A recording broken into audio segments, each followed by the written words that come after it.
Dave Hill here, and this week on the Novelizers, from the FXX TV series Dave, GaTa, from Russian Doll, Yoni Lotan, plus writer Matt Tobey. This is your time to shine.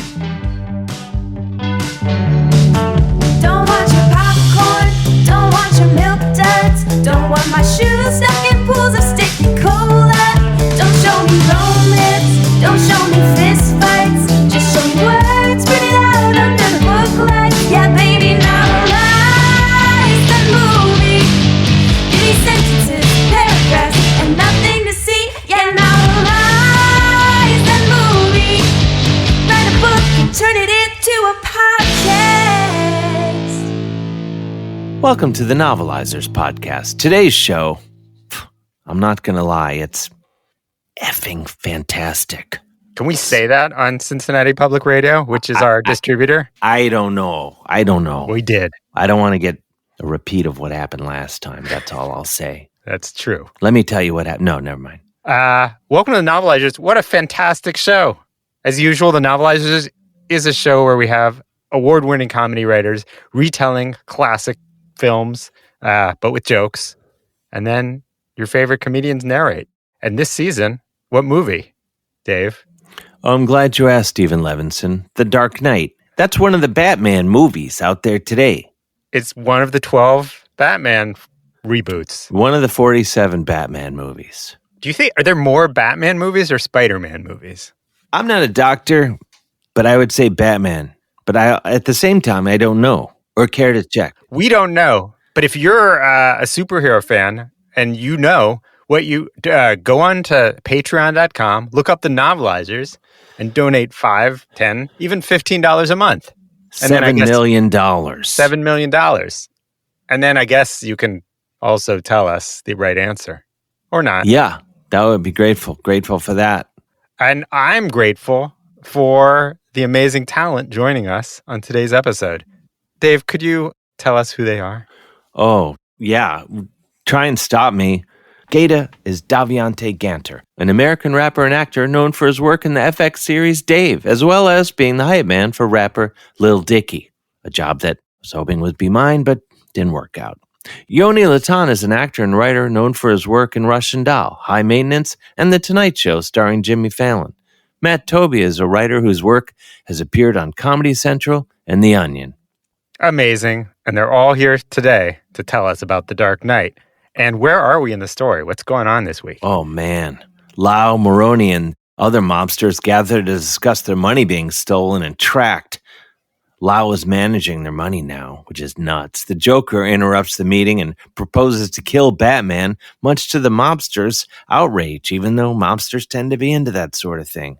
It's weird. We're already like 6 chapters into this movie, and only now does the Joker decide to kill Batman?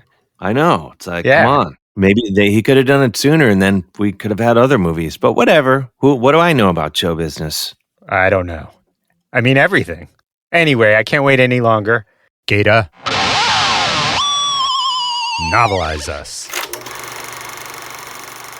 The Dark Knight, Chapter 5. If you can't stand the Joker, get out the kitchen. Novelized by Matt Tobey, narrated by me, GaTa.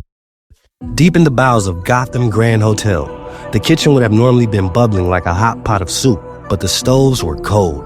In the floors above, dozens of guests were experiencing their own villain origin stories, waiting for BLTs, salmon fillets, and creme brulees that would never arrive from room service. The ovens were off, and the chefs had been sent home, because the kitchen was currently occupied by a private event exclusively for Gotham's biggest remaining crime bosses and their surliest henchmen. The Maronis, the Gambos, and the Russians were all present. The LaPointe crew was notably absent. The other 3 families would each pretend they thought one of the others was supposed to have invited the LaPointes. But the truth was, they all thought the LaPointes were small-timers, and they simply didn't respect Mappe, which is what Gotham's criminal underworld called black market maple syrup. The Chechen, the head of the Russian syndicate, was last to arrive. He would have been there sooner, but the Chechen was a hypocrite. He was buying a crate of Mappe from the LaPointes. As the Chechen entered the kitchen, a metal detector beeped. Beep, beep, beep. He opened his coat, and Harvey Dent patted him down.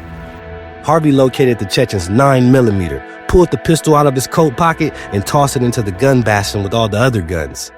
A few guys were smart enough to bring wooden guns, and they got in, no problem. The Chechen meant to pack his wooden gun, but he was too distracted thinking about getting his sticky fingers on the sweet, sweet syrup. Not the district attorney Harvey Dent, by the way. This is a totally different guy named Harvey Dent who works for Dent Metal Detectors. There are actually 4 guys named Harvey Dent in Gotham City. The metal detector one, the DA one, Mr. Freeze henchman, and a baby who didn't have a job yet. You might think this would get confusing, but it's a big city with millions of people, so it wasn't weird or confusing at all. You also might think that it's hard to find a trustworthy third party to hold on to all the metal guns for the 3 crime families who didn't have a lot of trust between them. And on that, you would be right. That's why trust is one of the key company values at Dent Metal Detectors for over 30 years. Harvey's father, Bucky, built his company on a few simple old-fashioned principles: reliable metal detectors, fair prices, and mob neutrality. Not the Bucky Dent who used to play for the Yankees, by the way. There's no New York City in this universe, so no one in Gotham City has ever heard of the Yankees. Also, there are 487 men named Bucky Dent in Gotham City, and 92 women, and most of them own metal detector companies. So this actually does get pretty confusing at times. But this, Bucky Dent's metal detector company, was the most trustworthy. And no one knew that more than Gotham's organized crime outfits. What Bucky and the crime bosses didn't know was that Harvey was in love with Gord LaPointe, Guy's son, and was conspiring to help Gord stage a mob coup. But not tonight. As the Chechen joined the other families around the arrangement of tables in a U-shape, Gerald from the Maroney family and Bucky from the Russians carried in a large tube TV.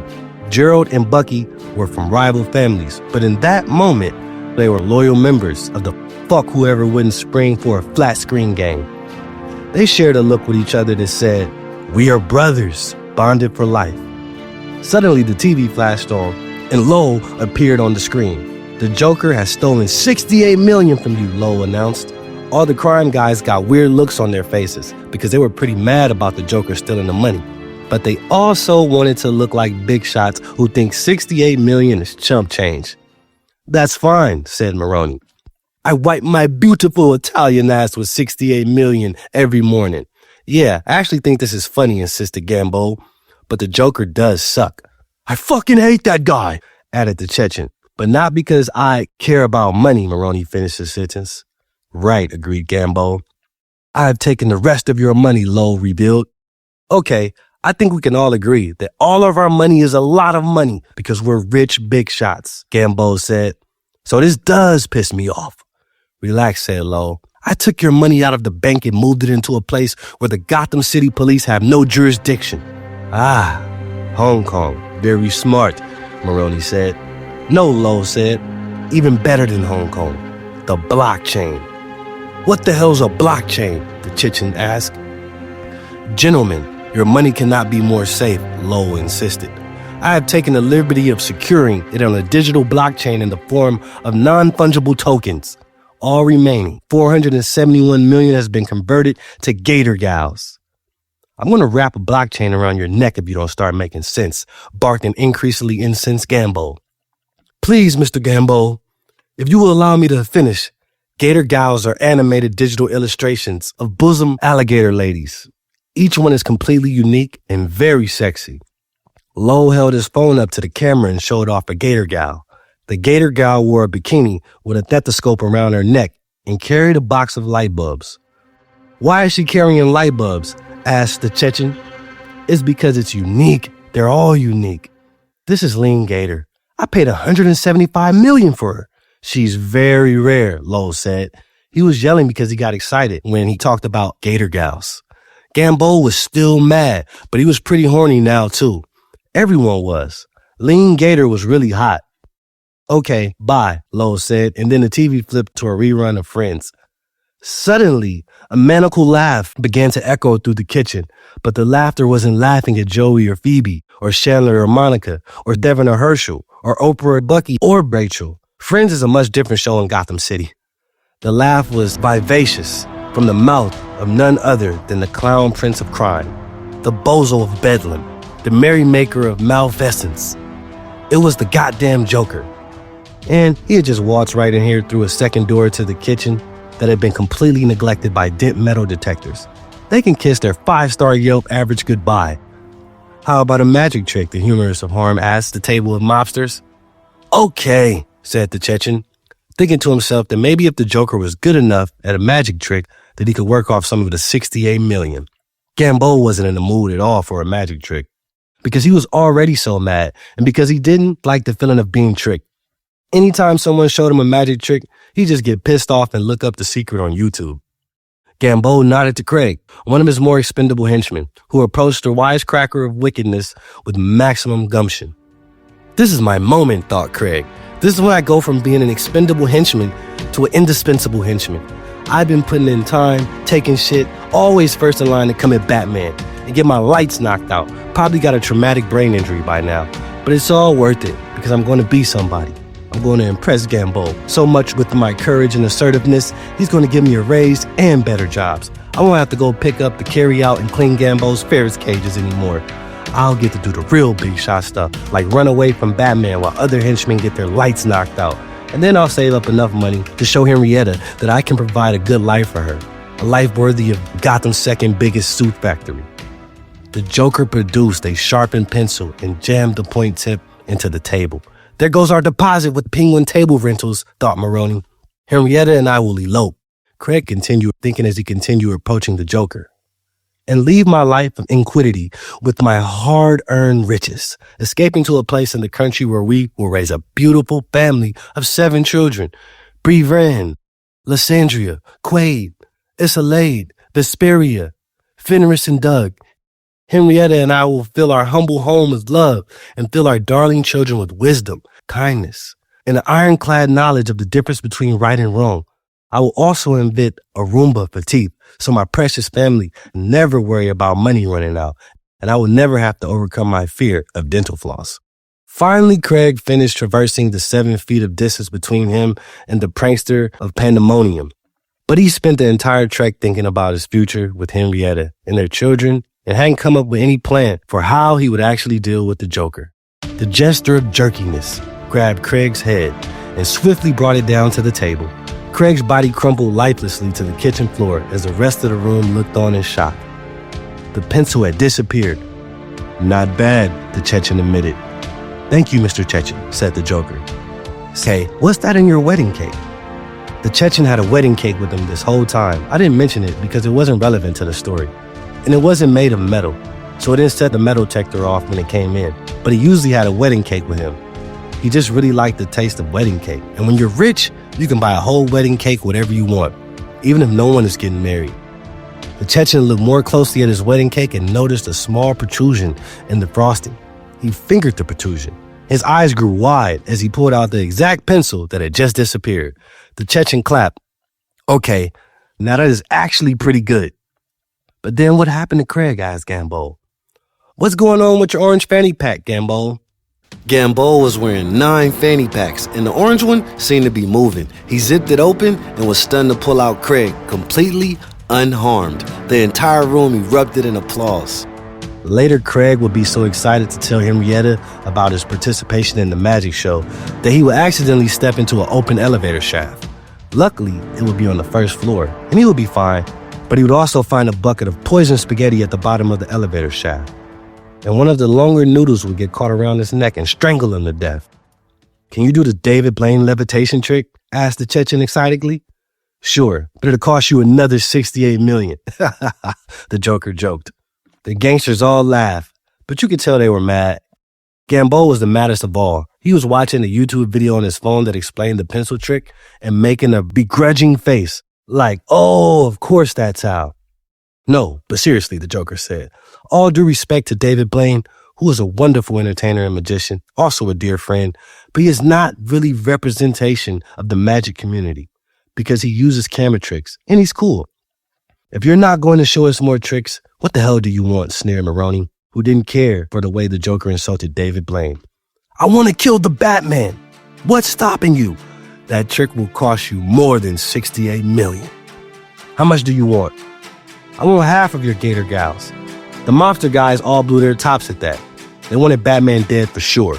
but the thought of this sick freak getting his clowny paws on Lean Gator was a bridge too far.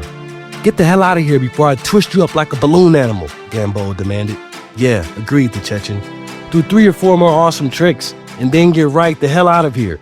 Call me when you change your mind. You've got my card, the Joker said, tossing a Joker playing card at the Chechen. How am I supposed to call you? There's no number on here, the Chechen protested. Isn't there? The Joker said. The Chechen looked at the card again, and his jaw dropped. Where the Joker illustration had been a moment ago. There was now a phone number on the card. The Chechen looked back up at the Joker in amazement, and the Joker gave him a wink. All of the crime guys rose to their feet and applauded, as the Joker gave a slight bow and exited the kitchen through a third door which was also unmanned. The Chechen, Maroney, and Gambo all slightly agreed they would be seriously considering going elsewhere for their future metal detector needs. Oh man, that was good. So good. That was so good. So good. But we're not done. Not even close. Because every week on the show, we talk to someone who worked on the film The Dark Knight. Get some of that backstage gossip. Yeah. Little Crazy spill some stories tea. from that Yeah. set. Yeah. Let's hear one of those. All right, everybody. I am Kevin Carter. I'm here with Sir Arthur Reinhold, who was the henchman actor in the movie The Dark Knight. Arthur, how's it going today? Oh, salutations, my good friend. Yes, hello, my name is Sir Arthur Reinhold. Mm-hmm. I've been acting for more than 40 years, and I found my niche in henchman acting. And, So I forgot to mention, the Sir is nickname. I am not nice. okay. Is this a nickname you gave yourself? Yes. Or was this, you gave it yourself? Yes. This is a self-made nickname. Yes. I think, acting, you can also act when you're not on camera. So if you were to tell people that you are a Sir, people will treat you with respect. Until you tell people you're not really knighted. Do you tell people you're not knighted, or you just let them assume what they assume? I just, I let them do what they need to do. And if they ask, then I would tell them, it's simple. It's a simple nickname that has no nefarious purposes whatsoever. For the people out there, can you tell them what a henchman actor really is? Henchman is from the Latin word homos henchus, which translates into the bumbling man. Okay. The henchman is kind of a clown. It's a man who's just down and out trying to make a living's wage, and all he could do is bumble around and drop a gun or slip on an oil spill when, the hero is near. And they play such an essential role into the story because they fill in the gaps when Batman or Superman or Green Lantern or Spider-Man or... I think we get it, though. I think we get it. You can stop out. Yeah, we get it, though. Yeah, we get it. Or Venom. I mean, if you're still thinking of more, it's okay. We can, we get it. You fill in the gap of the tension that they're bringing. For example, I remember I was doing some Marvel movie. It was Spider-Man. It was The Amazing Spider-Man, the one with the sweet face. What's his name? Garfield.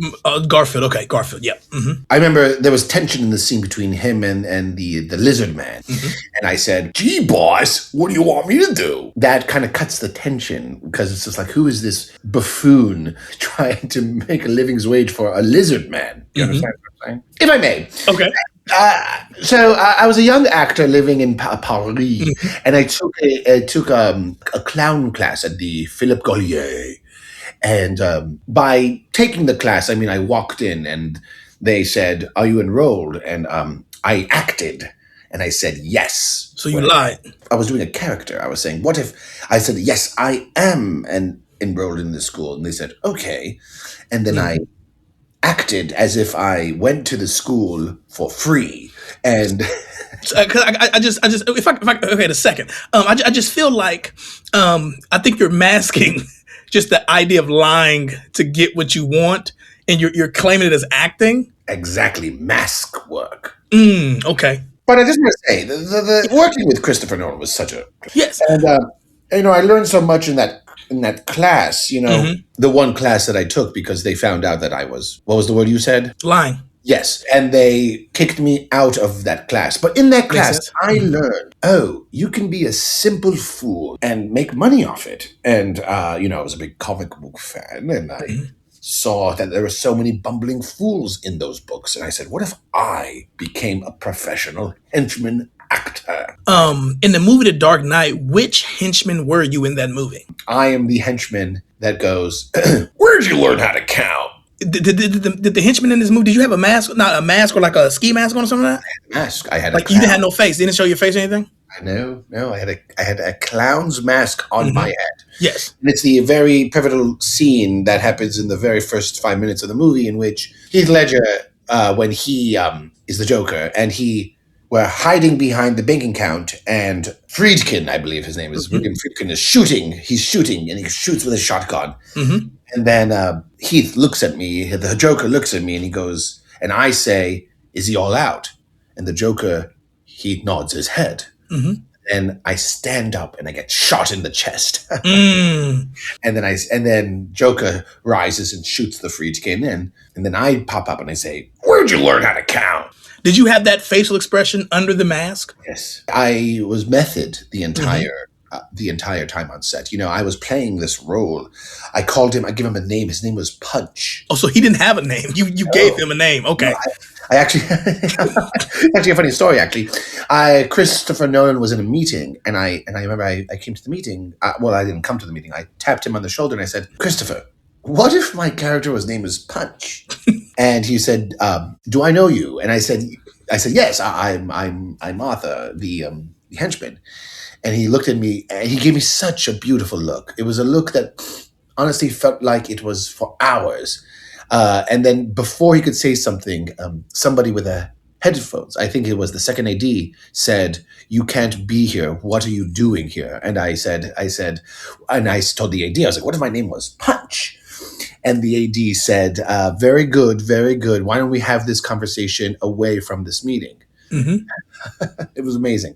I remember being pulled away, and I looked back and I saw Christopher Nolan look at me one more time, and he gave me kind of a wink, but it could have been a blink. I'm not sure. Yeah. Did you only see half the I only face? saw half of his face. I saw half of his face, and I saw the eye. Yes. I saw the eye close. So I was like, oh, it's a wink. But it very much could have been him blinking. Yes. Makes perfect sense. Makes perfect sense. One can only hope, right? One can only hope. A lot of the stories you've told today, Yes. it just seems like you're a good. I don't want to say good. It just seems like you're a liar. Like you just lie, right? And it seems like you put it under acting, Right. Like you're always acting. So whenever like we talk about the clown school, we talk about coming up with the name, and it just like you lie. Is that a thing, or would you mask all that under acting? Mask. It's still the mask. Okay, we still mask. Okay, Exactly, Kevin. No, I'm not a liar. I'm an actor. And I think acting is really important. And, anybody could be anything as long as they tell themselves that they're acting. Okay, all right. So, am I fabricating reality? No! I'm performing a play. You're performing a play that only you're performing in? I don't know who said this quote, but all the world's a stage and acting is it. Okay. There's a code in the henchman world. We call it G-Boss. And G-Boss, what G-Boss represents is henchmen, evil villains could have 10 to 15 henchmen. Yeah. In the end, you are your own henchman. The henchman is its own boss, if that makes any sense. Yeah, I got you. So when you're saying G-Boss, you're actually talking to yourself. Okay. You are the boss. So in a way, yes, I have acted in reality to get ahead in life. But that's only because I see myself as the henchman to my own boss. I want to talk to this idea of method acting. Sometimes method acting can spill over into your personal life. And that actually, yes, was a big reason why my wife what's the word? Left you? Yes. All right. Okay. Because I would be a henchman at home, and she'd be like, "Hey, when are you going to clean up the backyard?" The backyard was atrocious. The dog kept shitting all over the place, right? And I would say, "Gee, boss, I didn't know that the backyard needed a clean." And she'd be like, "Stop with the voice, just clean the dog shit." And I'd be like, "I don't know, boss. What if Bats comes here?" And she'd be like, "I don't know who Bats is. Not to kiss and tell, but in our coitus in bed, I would stay in character," and she didn't like that. Just for the audience. Just for the audience. Could you let us know what's going on? We were, touching each other's bodies, and I'd be like, "Gee, boss, my wiener's really rocked hard." She'd be like, "I don't want to do this." And I would say, Are you sure we have time for this? What if Bats gets here?" And again, she'd be like, "Who's Bats?" And she's like, "Are you still talking about Batman?" And then she would say something along the terms of like, "It's really hard to kiss you when you wear that thing." And I would. So you were wearing the mask as well through all this. Okay. Oh yes. I'm sorry. I did not realize through all this you were still wearing the mask. I mean, you never know. Yeah. You never know. You get the phone call from Nolan. And he's like, I need you, henchman, ASAP. Yes. I have been Kevin Carter here with Sir Arthur. Thank you for joining us today. And you guys enjoy the rest of the show. Oh, man. They didn't hold back, did they? Not at all. That's our show for today. What a show. What a show. And we'll be back next week with even more show. Oh, yeah. Can't wait. But in the meantime, thanks for listening to this one. And thanks again to our guests, GaTa, Yoni Lotan, and Matt Tobey. I'm actually realizing I don't know if we thanked them a first time, so I don't know why I said thanks again, but like we had already done it. I don't think we had, actually. Well, we'll play this twice, and then through the magic of editing, and then it'll make sense. I'm going to give myself a timeout. The Novelizers is hosted by me, Dave Hill, with Stephen Levinson, and produced by Stephen, Dennis DiClaudio, Cole Emoff, Graham Douglas, Kevin Carter, Christine Bullen, Rob Kutner, and Marla Radner, and distributed by Cincinnati Public Radio. Editing and mixing by Graham Douglas. Music by Cole Emoff. Theme song by Andrew Lynn, recorded by Knots. Additional editing by Andrew Lynn and Sunita Haberline. Special thanks to Brad Combs and Parabolic Studio in Manhattan. Follow The Novelizers on Instagram and support us on Patreon. The Novelizers is written and recorded without the use of AI. The Novelizers is an unauthorized work of parody. Copyright 2025, Novelizers, LLC.